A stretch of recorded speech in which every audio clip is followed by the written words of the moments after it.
What is the New Left? Broadly construed, the term New Left refers to a broad political movement mainly in the 1960s and 1970s, which consists of activists in the Western world who campaigned for a broad range of social issues, such as civil and political rights, gay rights and gender roles, and feminism. In particular, the New Left movement is often associated with the widespread student revolts of the late 1960s. However, the founding editor of the New Left Review notes that it dates back to the 1950s, and is a translation of the French La Nouvelle Gauche, which was applied to the independent socialists associated with France Observateur, the forerunner of weekly La Nouvelle Observateur, who were critical of both Stalinism and conventional social democracy.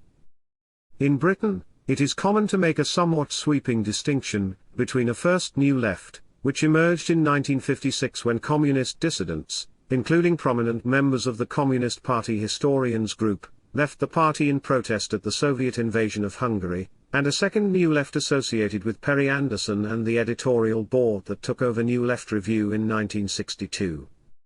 Whereas the first New Left, whose members included Edward Palmer Thompson, Raymond Williams and Stuart Hall, took a broadly culturalist view influenced by Richard Hogarth and a socialist reading of Frank Raymond Leavis, the second generation was more oriented towards Western Marxism, and at times very critical of Thompson's defense of a quintessentially English tradition of radicalism.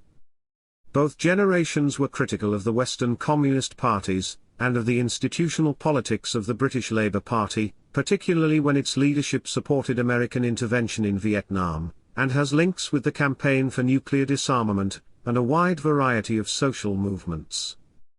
Although the New Left has been enormously influential, and although the first generation in effect set the agenda for the British cultural studies, it never succeeded in transforming a sophisticated intellectual culture into a political organisation. As a result, it could not really survive the economic crises of the 1970s. The weaknesses of the New Left included a lack of concern with the natural sciences and a surprising lack of serious interest in economics. In fact, it is widely accepted that the underrepresentation of women in the New Left was a major factor in the emergence of the women's liberation movement in the early 1970s.